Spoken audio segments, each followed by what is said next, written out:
Resumen por capítulos: Frankenstein o el moderno Prometeo. Capítulo 1. Frankenstein le cuenta a Walton sobre sus orígenes en Ginebra, y le describe cómo su padre, Alphonse Frankenstein, era un hombre rico, respetado y benevolente que rescató a su madre, Caroline, de la pobreza antes de casarse con ella. Ella era la hija de Beaufort, un amigo de su padre que perdió su fortuna y escapó cambiándose de hogar para escapar la vergüenza de su pobreza. Alphonse viajó a ver a Beaufort y su hija con la intención de brindar asistencia, pero cuando él llegó a su casa, Beaufort había muerto y Caroline estaba sola y en quiebra. Alphonse se la llevó a Ginebra con él y 2 años después se casaron. Aunque ella era bastante más joven que su esposo, Caroline lo amaba profundamente, lo que hacía su relación una feliz y amorosa. Víctor, su primer hijo, nació mientras viajaban por Italia, y aunque Caroline quería una niña no pudo concebir de nuevo pasados 5 años del nacimiento de Víctor. Fue entonces cuando, mientras visitaba a los pobres en las calles de Italia, encontró a Elizabeth Levenza, una niña huérfana que sería adoptada por la familia Frankenstein. Capítulo 2. Frankenstein nos describe la serenidad de su infancia, que con el tiempo llevó a incluir a otros 2 hermanos menores. Sin embargo, su relación con Elizabeth seguía siendo la mejor, la describe como su complemento, siendo Frankenstein un hombre que se abría sinceramente con pocas personas. Su hermana Elizabeth y su compañero de la escuela Henry Clerval eran sus amigos más cercanos. A los 13 años Frankenstein se comenzó a interesar en la chispa de la vida y las teorías de cómo se creó la vida humana. Él decía que para él, el mundo era un secreto que él tenía que desenmascarar. Las sensaciones de la curiosidad por las leyes ocultas y los misterios de la vida son de las primeras sensaciones que él recuerda.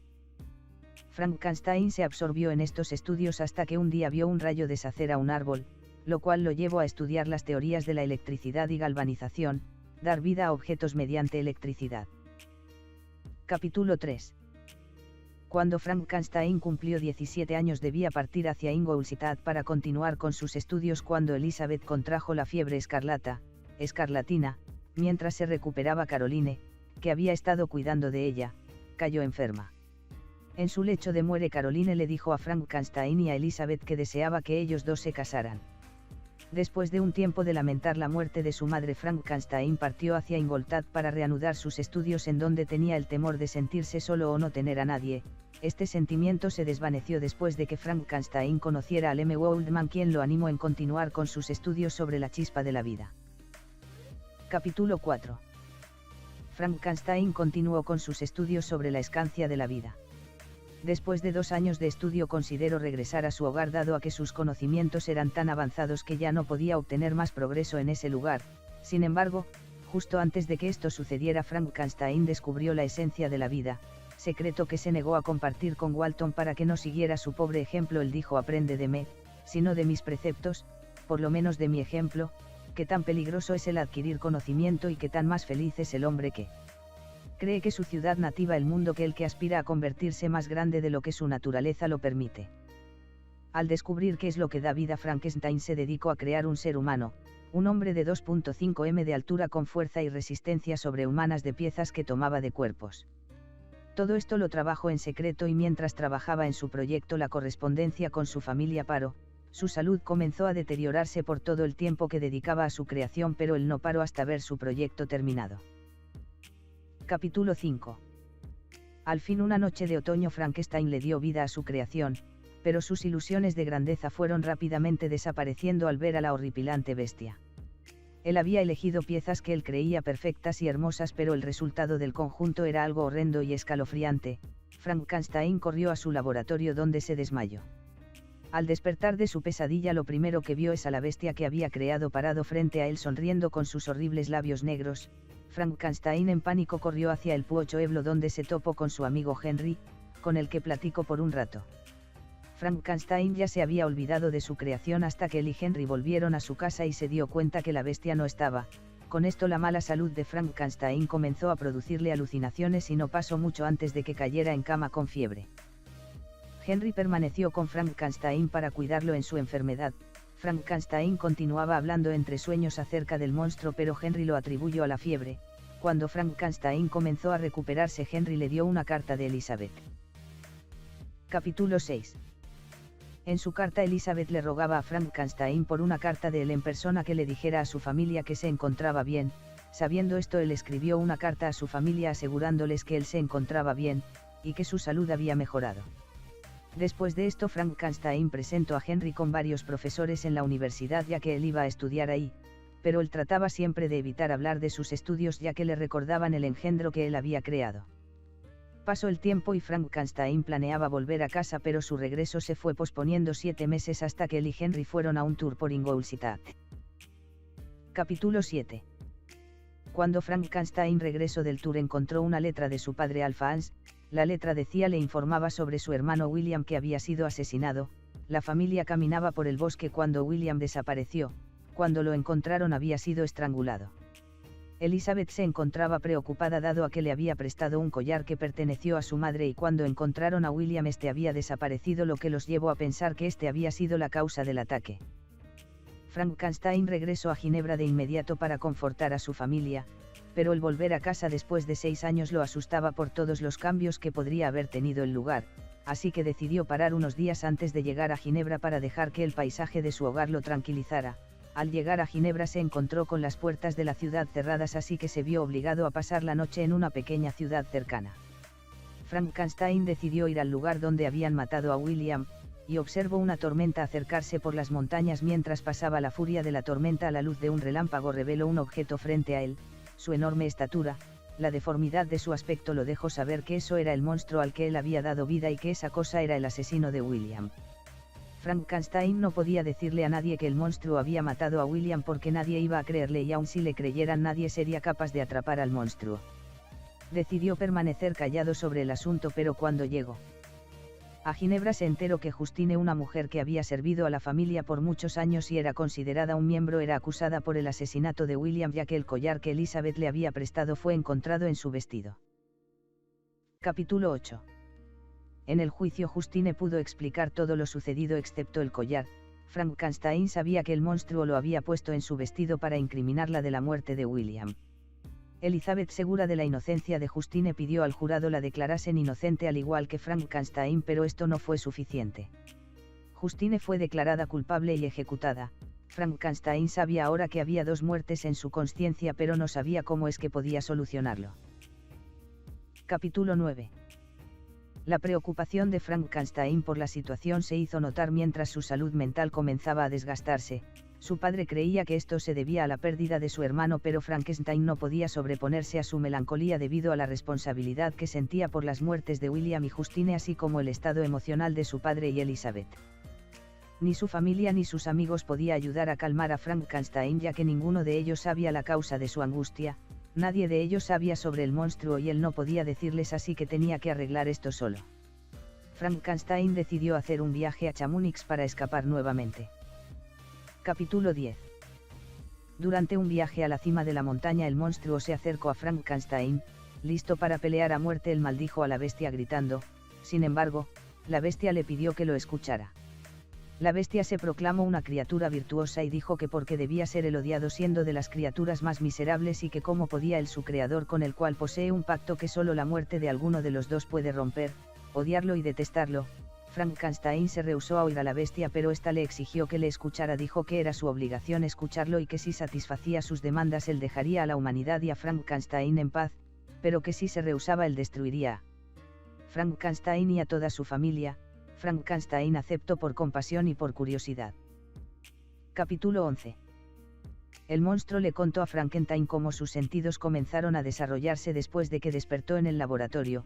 Como él no podía diferenciar los 5 sentidos ni tampoco entre la luz y oscuridad cuando parpadeaba, tal y como un recién nacido. Cuando él escapó del laboratorio merodeó por el bosque viviendo de bayas y nueces hasta que un día encontró el fuego que un hombre había dejado. Ese día descubrió la utilidad y el peligro del fuego, aunque él cómo crearlo lo eludía, así que mantuvo el fuego para que éste no se apagara y poder calentar en él sus nueces. Cuando se acabó la comida comenzó a vagar nuevamente hasta que llegó el invierno. Fue entonces cuando encontró la cabaña de un hombre en el bosque. Al entrar en ella el hombre salió corriendo horrorizado por su aspecto. Para entonces él no conocía su apariencia. La cabaña le gustó mucho ya que fue el primer refugio que tuvo después del invierno. Partió de la cabaña y encontró un pequeño pueblo. Al entrar la gente lo corrió arrojándole piedras y persiguió. Viéndolo, esto provocó que la bestia tuviera miedo de los humanos, siguió caminando y encontró una cabaña donde refugiarse, más esta vez decidió refugiarse en un granero cercano a la casa, de donde pudo observar a la familia que ahí vivía a través de un agujero en la pared. Verlos lo hacía feliz, pero él no quería que supieran que estaba ahí. Capítulo 12. Con el tiempo el monstruo continuó observando a la familia Lacey y comenzó a notar que ellos estaban tristes. Dedujo que esto se debía a su pobreza, pero también notó que el más pequeño feliz era el más triste, aunque la razón lo eludía. Comenzó a palear la nieve y cortar leña en las noches para que así ellos tuvieran más tiempo de trabajar en el jardín o hacer otras tareas. La familia consideró esto el acto de un buen espíritu. Al escucharlos el monstruo aprendió palabras como leche, queso y pan. También notó que cuando Feliz leía en voz alta en realidad estaba mirando símbolos que pasaban por palabras. El monstruo quería aprender a comunicarse para así poder hablar con la familia de Lacey y que estos no lo odiaran o le temieran por su aspecto horrendo, el cual descubrió un día al mirarse en el reflejo de un riachuelo.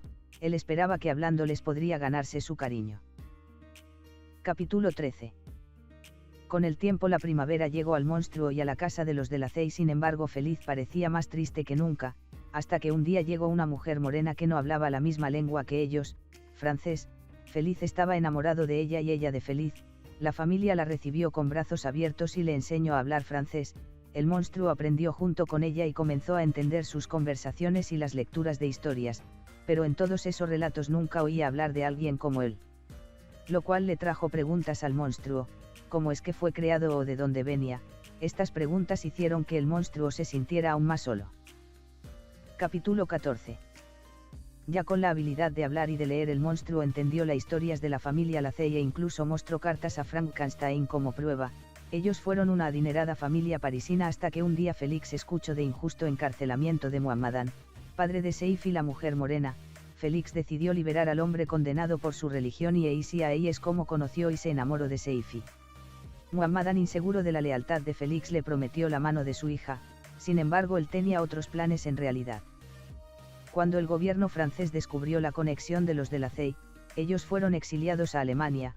Con esto Muhammad le dijo a Seifi que se olvidara de Félix y volvió a Turquía. Seifi, en vez de esperar en Italia, decidió viajar a Alemania con Félix en vez de volver a Turquía. Capítulo 15. Poco después de descubrir la historia de la familia de Lacey, Frankenstein encontró el diario del Dr. Frankenstein en un bolsillo de una de las gabardinas que había robado del laboratorio al escapar. Al leerlo él quedó horrorizado con sus orígenes y comenzó a sentirse aún más solo. Fue en entonces cuando decidió buscar la compañía de los de Lacey. Esperó hasta que el padre, que era ciego, estuviera solo y se acercó a hablar con él. Él fue amable con él, pero el monstruo no expresó el deseo de su compañía hasta que los demás estaban ya en la puerta. Para entonces Seifi se había desmayado y Félix lo había perseguido lejos de la casa. Capítulo 16. Pasando esto, el monstruo vagó por los bosques maldiciendo y gritando en ira por su miserable vida, y en ese momento decidió declarar la guerra en contra de la humanidad y de su creador Frankenstein, que lo había hecho tan horrible y desagradable. Fue en entonces que emprendió su camino a Ginebra, donde el paisaje lo calmó un poco hasta que, al tratar de salvar a una niña de un río, le dispararon. Esa herida fue lo que finalmente hizo al monstruo odiar a todos. Más adelante en su camino a Ginebra encontró un pequeño niño y pensó que alguien tan joven no debería saber odiarlo, y pensó en secuestrarlo para mantenerlo como su compañero, pero el niño se resistió, hasta que gritó que su padre Alfa Hans Frankenstein lo iba a hacer pagar por eso. Al darse cuenta de la relación del niño con Frankenstein, lo asesinó y tomó el collar, que le pareció muy hermoso, y huyó hacia un granero cercano en donde encontró a Justine durmiendo. Fue ahí donde puso el collar en el vestido de Justine para que ella fuera culpada por su crimen. Habiendo contado su historia, el monstruo hizo su demanda, diciendo que solo alguien tan horrible como él podría quererlo, demandándole a Frankenstein que creara a este compañero. Capítulo 17. Una vez dicho esto, Frankenstein y el monstruo comenzaron a debatir sobre la creación de este ser. Frankenstein creía que si creaba este otro ser, el monstruo tendría un compañero para destruir el mundo, pero el monstruo le aseguró que si sus vicios por la necesidad de compañía eran satisfechos, sus virtudes deberían de brotar al tener la compañía de este ser. Dicho esto, Frankenstein accedió a crear una mujer para el monstruo, a lo cual el monstruo añadió que estaría vigilando a Frankenstein para ver su progreso y llevarse a su pareja cuando hubiera terminado. Capítulo 18. Frankenstein no podía comenzar por completo su trabajo en el segundo monstruo debido al desagrado y horror que esto le producía. Su padre Alphonse pensó que esto se debía a que Frankenstein no quería casarse con Elizabeth, pero él le aseguró que él la amaba y que solo se casaría con ella, a lo que su padre sugirió un casamiento inmediato. Frankenstein le dijo que antes de casarse debía de hacer un viaje a Inglaterra, ya que sabía que al comenzar a trabajar en el segundo monstruo no podría dedicar tiempo a su familia y amigos. Con esto él emprendió su viaje sabiendo que al regresar la boda con Elizabeth tomaría lugar. Capítulo 19. Frankenstein se encontró con su viejo amigo Henry y fueron a un viaje a Escocia, donde Frankenstein, aún dudoso, se dirigió hacia las Islas Orkney, en donde emprendería el proyecto de construir al segundo monstruo.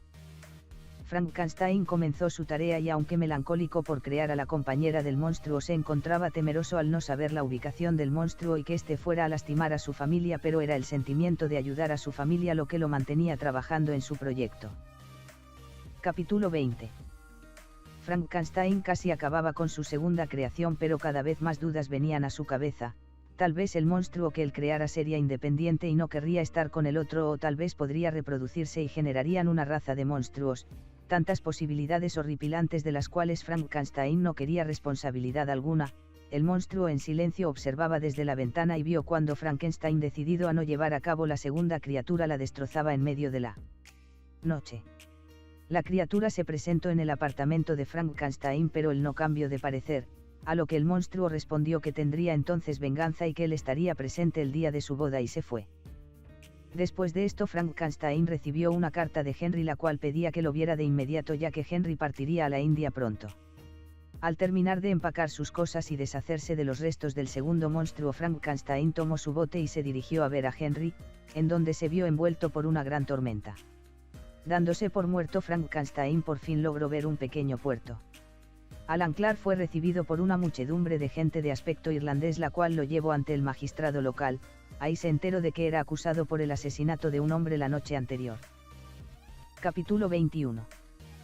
El magistrado le dijo que varios hombres vieron el cuerpo de un hombre muerto aún caliente en la costa y un barco con el aspecto del de Frankenstein alejarse a lo lejos. Al mostrarle el cuerpo, Frankenstein se dio cuenta de que era Henry. Él entró en un ataque de delirios y cayó en fiebre.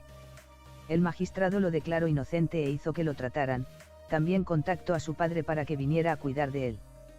Frankenstein, con su salud aún frágil, partió con su padre de regreso a Ginebra.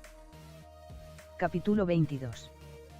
Mientras descansaba en Francia, Frankenstein recibió una letra de Elizabeth diciéndole que ella lo amaba, pero que si había otro amor en su vida ella lo entendería y que él no debía sentirse comprometido al matrimonio. Temeroso, recordando lo que el monstruo le dijo, Frankenstein respondió la letra a Elizabeth diciéndole que ella era la única mujer a la que podía amar y que se casaría con ella tan pronto llegara a Ginebra. La fecha de la boda se puso dentro de 10 días, y mientras la fecha llegaba, Frankenstein pasaba el día con un arma y una daga en caso de que el monstruo decidiera adelantar la fecha. Pero nada de lo que Frankenstein podría haber hecho lo hubiera preparado para los verdaderos planes de la bestia. La noche de la boda llegó y mientras viajaban hacia su luna de miel, Elizabeth apreciaba todas las bellezas en el camino a su destino, pero Frankenstein se ponía más nervioso mientras la noche se acercaba. Capítulo 23. Esa noche hubo una gran tormenta, lo cual hizo que Frankenstein estuviera realmente agitado, tanto que Elizabeth comenzaba a asustarse. Viendo esto, él le dijo que fuera a dormirse a su habitación. No pasó mucho cuando Frankenstein escuchó un grito desgarrador proveniente de la habitación. Al llegar vio el cuerpo de Elizabeth estrangulado y muerto y la silueta de la bestia en la ventana. Lleno de ira se lanzó en su persecución, pero sin éxito. Justo después decidió ir a buscar a su padre y hermano, siendo estos la única familia que le quedaba. Al oír la noticia, su padre quedó en shock y empezó a empeorar su salud, muriendo 2 días después en los brazos de Frankenstein. Con esto, Frankenstein juró que dedicaría su vida a encontrar y eliminar al monstruo que había creado. Capítulo 24. En este capítulo leemos el diario de Robert Walton, narrador indirecto de la historia, que nos describe cómo la persecución del monstruo llevó a Frankenstein hasta el Polo Norte hasta que el hielo los separó. Fue ahí donde encontró a Walton en su barco, al cual convenció de que persiguiera al monstruo, y fue ahí hasta que un día, ya con su salud decaída, Frankenstein falleció. Al día siguiente, Walton encontró al monstruo sobre el cuerpo de Frankenstein, rogándole le perdonara por sus acciones, e incluso trató de justificar sus acciones ante Walton. Mientras Walton titubeaba si debía matar al monstruo como prometió a Frankenstein o no, este le dijo que iría al Polo Norte donde se quemaría hasta que no quedara rastro alguno de él, y fue entonces cuando saltó del barco y desapareció.